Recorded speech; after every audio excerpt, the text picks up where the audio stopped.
James क्लियरको atomic ह्याबिट्सको बारेमा आज कुरा गरौँ। कहिले सोच्नु भएको छ कसरी एकदमै सानसाना मतलबै नलाग्ने बानीले हाम्रो जिन्दगीमा यति ठूलो चकित पार्ने खालको परिवर्तन ल्याउन सक्छ? हो, यो किताबले ठ्याक्कै यही रहस्य खोल्छ। ल आउनुहोस् यसको गहिराईमा डुबुल्की मारौँ। ल सुरुमै एउटा सानो पहेलीबाट सुरु गरौँ न है। स्क्रिनमा हेर्नुहोस् त, यो नम्बर देख्नुभयो 37.78। के होला यो? सोच्नुहोस् त। यो कुनै यत्तिकै राखिएको नम्बर चाहिँ होइन। वास्तवमा यसले हाम्रो जीवनमा हरेक दिन हुने ससाना सुधारहरूभित्र लुकेको त्यो अद्भुत शक्तिलाई जनाउँछ। हो, त्यो नम्बरको रहस्य यही हो, साना साना लाभहरूको शक्ति। यो त्यस्तो शक्ति हो जसलाई हामी धेरै जसो त मतलबै गर्दैनौँ, वास्ता नै गर्दैनौँ। तर थाहा छ, यसले असाधारण, सोच्दै नसोचेको परिणामहरू दिन सक्छ। अब यो हिसाब हेर्दा त साँच्चै छक्क परिन्छ। सोच्नुस् त, यदि 1 वर्षसम्म हरेक दिन जम्मा 1% मात्रै राम्रो बन्ने हो भने वर्षको अन्त्यसम्ममा हामी 37 गुणा भन्दा पनि बढी राम्रो भइसकेका हुन्छौँ। तर यसको ठिक उल्टो सोच्नुस् त, हरेक दिन 1% मात्रै बिग्रिँदै जाने हो भने हामी लगभग शून्यमा पुग्छौँ। हो, यही हो कम्पाउन्डिङको जादु, यसको अविश्वसनीय शक्ति। र हो, यही कुराले हामीलाई किताबको सबैभन्दा मुख्य विचारमा ल्याइपुर्याउँछ। बानीहरू भनेको आत्मसुधारको कम्पाउन्ड इन्ट्रेस्ट हो।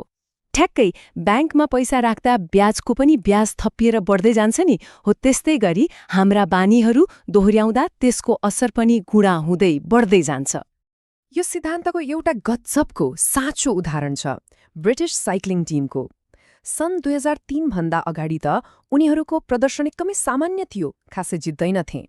तर जब उनीहरूले एग्रिगेसन अफ मार्जिनल गेन्स भन्ने रणनीति अपनाए, मतलब हरेक सानो कुरामा सुधार खोज्ने, तब सबै कुरा बदलियो। उनीहरूले हरेक सानो सानो कुरामा 1% सुधार खोज्न थाले। बाइकको सिटको डिजाइन कस्तो बनाउने, टायरमा राम्रो ग्रिपको लागि एल्कोहल कसरी लगाउने, खेलाडीहरूलाई कस्तो तकियामा सुताउँदा राम्रो निद्रा लाग्छ, यस्ता हरेक कुरामा ध्यान दिए। अनि नतिजा त सोच्नै नसक्ने खालको आयो। साँच्चै अविश्वसनीय।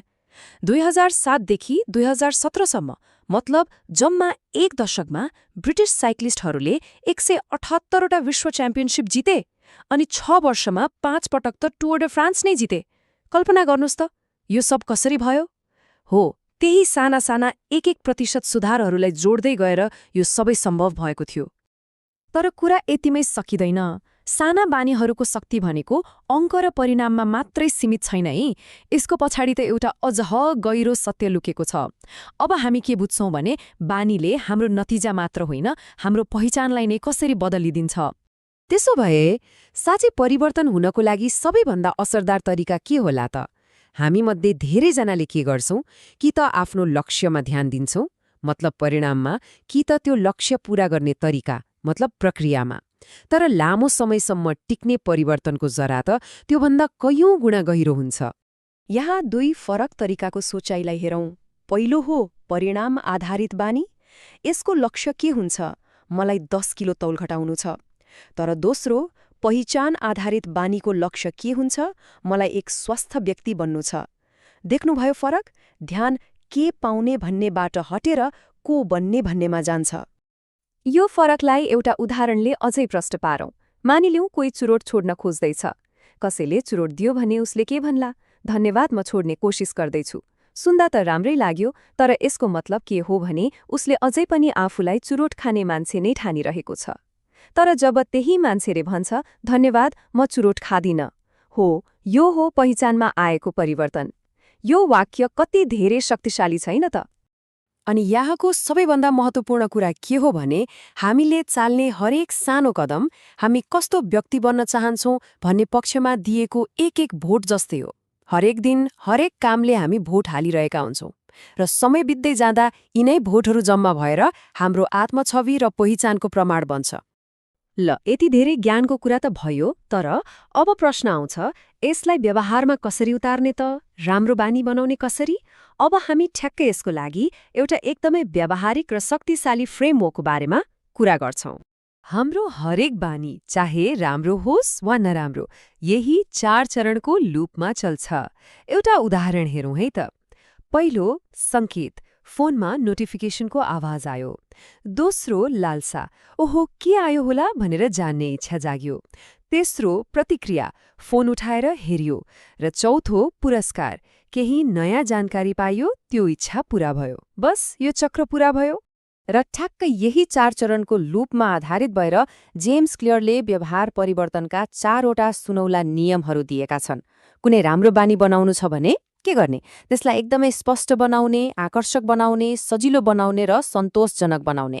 अनि कुनै खराब बानी तोड्नु छ भने ठिक यसको उल्टो गरिदिने। कति सरल होइन? ल, अब हामी लगभग अन्त्यतिर आइपुगेका छौं।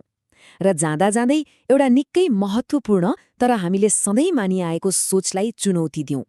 त्यो हो लक्ष्यमा मात्रै ध्यान केन्द्रित गर्ने हाम्रो बानी। किनभने कुनै पनि लक्ष्य हासिल गर्नु भनेको त एकछिनको लागि मात्र हुने परिवर्तन हो। एउटा उदाहरण सोचौँ न। यदि कोठा फोहोर छ भने त्यसलाई सफा गर्ने लक्ष्य बनाउन सकिन्छ। सफा पनि होला, तर केही समयको लागि मात्र। यदि फोहोर गर्ने बानी नै फेरिएन भने कोठा त फेरि फोहोर भइहाल्छ नि। यसको मतलब हामीले लक्षणको उपचार गर्यौं, रोगको जडको होइन। वास्तवमा भन्ने हो भने हाम्रो आजको परिणाम त हिजोको बानीको ऐना मात्रै हो।